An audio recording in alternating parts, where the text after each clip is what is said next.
Sähköauto-uutisista taas terve. Tänään tulee vähän sellaista juttua, että tuolla Saksassa on nyt kuulemma käytettyjen sähköautojen hintatrendi muuttunut. Samalla mä ajattelin, että no minäpä tsekkaan, että oliko mun oman Teslani myynnin ajoitus huono, miltä näyttää hintakehitys Suomessa. Sitten vielä vähän juttua maailmalta, Tesla Saksan tehtaalta vähän uutisia ja sitten Stellantiksen ja Mersun akkutehtailta vähän juttua. Mutta aloitellaan näistä hintakehitysjutuista. Tämä on saksankielinen sivusto ja käännetty Google tai tuolla selaimen Translate-ominaisuudella, että jos siinä on virheitä, niin ei voi mitään, mutta mä en osaa saksaa niin paljon, että osaisin kääntää näitä tästä lennosta. Mutta Saksassa tämmöinen Autoscout 24-sivusto, joka on siis tämmöinen käytettyjen autojen myyntipaikka Saksassa, niin sieltä on kerätty tämmöistä hintadataa. Ja siellä vielä toukokuussa käytettyjen autojen hinnat oli laskussa, ei paljon, mutta 0,5%. Käytettyjen autojen keskihinta oli alhaisempi kuin edellisenä kuukautena. Vuoden takaiseen verrattuna se hinnanpudotus on aika merkittävä, 7,8%, eli vuosi sitten autot maksoi keskimäärin 2250 € enemmän kuin tällä vuonna. Mutta sähköautoilla on pitkästä aikaa trendi vähän kääntynyt, eli sähköautojen keskihinta nousi toukokuussa edelliseen kuukauteen, eli huhtikuun verrattuna 1,4%. Ja se on ensimmäinen kerta sitten lokakuun 23, kun tällaista on tapahtunut, kertoo Autoscout 24 Saksan myyntipäällikkö Stefan Schneck. Mutta tämä nyt ei välttämättä tarkoita sitä, että yksittäisten tai tiettyjen sähköautojen mallien hinnat on nousseet, vaan se tarkoittaa tämän Stefan Schneckin mukaan sitä, että markkinoilla on nyt vähemmän halpoja sähköautomallia, kun taas kalliimpien autojen tarjonta on pysynyt vakaana. Eli ei nyt siis ilmeisesti vieläkään olla nähty sitä, että käytettyjen sähköautojen hinnan alenemat olisi kääntyneet. Näin, eli tämä nostaa sitten keskihintaa, kun on tarjontaa huonommin siellä halvemmassa päässä ja enemmän tarjontaa siellä kalliimmassa päässä. Eli käytetyt sähköautot eivät ole yleisesti kallistuneet, vaan tarjouksia on tällä hetkellä vähemmän, eli tarjontaa siellä edullisessa päässä. No, mä nyt sitten ajattelin, että kun mä oon tuolla foorumeiltakin vähän seurannut, niin käytettyjen sähköautojen ja Teslojen trendi tuntuu jatkuvan edelleen laskusuhdanteisena, eli ajattelin nyt sitten katsoa, että miten olisi mun sähköauton hinta tänä päivänä mahdollisesti. Katsotaan täältä kaikki hakuvaihtoehdot ja otetaan sinne mallitarkenne performance, sitten vuosimalli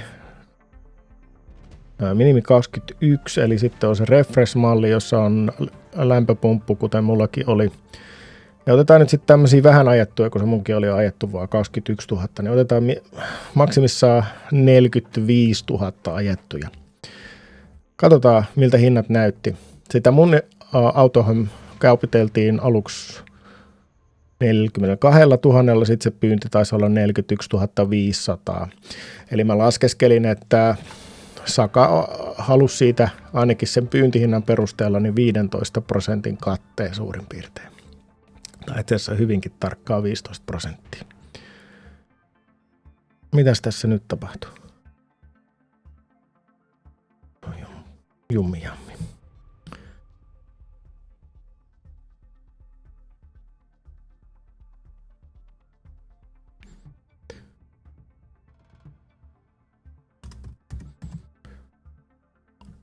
No ja sitten 21 ja 45 000. 11 tulosta, hae. 11 suurin piirtein vastaavaa autoa, osa tietysti uudempia ja näin poispäin, mutta sinne päin. Eli tässä nyt on nostettu tämmöinen, tämä on vuotta uudempi malli, ajettu jonkun verran enemmän, 39 990, eli niin, siinä on muutaman tonnin halvemmalla. Samoin tässä 22, vähän alta 40, nämä on tämmöisiä nostoja, mutta sitten, no tuossa myy yksityishenkilö, 22 vuosimallia, 37 490, Sakalta, no aika sama, mutta vähän enemmän kilsoja, 37 800, tuossa on samaa, 37 900, no tuossa on sitten vähemmän kilsoja, uudempi malli, 38 750, eli kyllä nämä nyt järjestään on muutaman tonnin halvempia, melkein, toki kilsoja monissa on pikkasen enemmän, mutta aika vähän kuitenkin, että tässä on 22 vuosimalli, tuossa on uudempaa prossua sitten 39 920. Mullahan oli siinä toi EAP, että se nyt, eipä ne taida kovin usein noin parannetut autopilotit näkyä sitten käytettyjen hintapyynnissä, mutta saattaa sitten esimerkiksi helpottaa sen myyntiä. 39 910. No sitten tuossa olisi nyt sitten sama hintainen pyynti kuin mikä oli siinä mun autossa, mutta se on 2 vuotta uudempi ja kilsoja 7000 vähemmän, eli siinä on nyt sitten se hintaluokka noissa, eli uudempia ja vähemmän ajettuja saa nyt samaa hintaa kuin mitä Saka pyysi siitä mun autosta. Eli näin ollen veikkaisin, että vähintään se trendi, että 1000 euroa kuukaudessa se hinta olisi edelleen laskenut, niin uskon, että se on jatkunut. Eli siinä mielessä, jos nyt kaikki muut asiat jätetään huomioimatta, että onko se parempi tai huonompi auto kuin nykyinen, niin uskon, että se olisi edelleen nämä viimeiset 2-3 kuukautta laskenut sen 1000 euroa.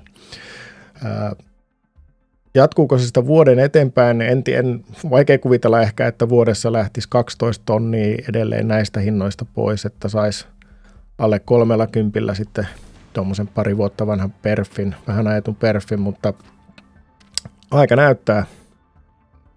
Mutta ei se nyt ainakaan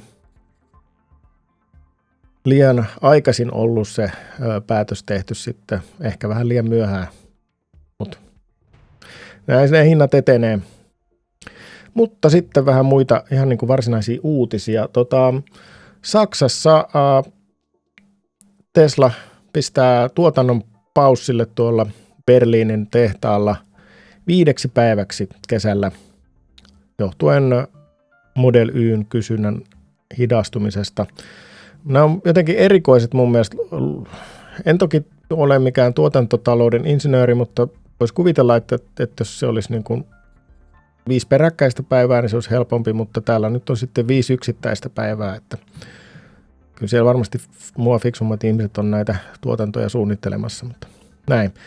Kesäkuun 7., 14., 17., 27. ja 8. päivä tuotanto pistetään paussille ja syynä on kysynnän heikentyminen ja Tesla on pysäyttänyt tuotannon jo 2 tänä vuonna tuolla Saksassa. Oli yhden päivän ihan suunniteltu keskeytys ja sitten oli tuhopolttoyrityshyökkäys, jonka takia näin kävi. Toukokuussa Model Yn myynti Euroopassa putosi 11% ja vuoden ensimmäisen 4 kuukauden aikana 17%. Teslahan leikkaa työvoimaa 400 hengellä tuolla Saksan tehtaalla, eli noin 3%. Eli niin kuin prosenttien valossa Saksan tehdas pääsee kyllä aika vähällä, että isompia vähennyksiä on tuolla muualla, kun puhutaan 10-20% maailmanlaajuisesti. Ja sitten toinen mielenkiintoinen uutinen täältä Bloombergiltä. Mersu ja Stellantis, heillä on tämmöisiä yhteisiä akkutehdassuunnitelmia ja siellä ollaan investoimassa 7 miljardia euroa 3 akkutehtaaseen. Mutta nyt nämä suunnitelmat on pistetty jäihin ja vaikuttaa siltä, että sitä tuotantoa ollaankin ohjaamassa LFP-hakkuihin, eli halvempaan akkuteknologiaan. Nyt tällä hetkellä paljon käytetään NMC-akkuja, mutta LFP on edullisempi, ja no siinä nyt huonona puolena on sitten energiatiheys, joka on alhaisempi kuin NMC-akuissa, mutta hyviä puolia on tukuittaa muun muassa edullisempi hinta ja turvallisuus ja näin poispäin. Ja nythän on nähty, että kiinalaiset on pystyneet painamaan sähköautojen hintoja erittäin alas, muun muassa näitä LFP-akkuja käyttämällä. Eli siellä suurintelmat Saksan ja Italian tehtaissa siirtyy kohti edullisempia akkukemioita verrattuna näihin aikaisempiin suunnitelmiin. Tällaisilla tällä kertaa ja me nähdään jälleen pian. Moi moi!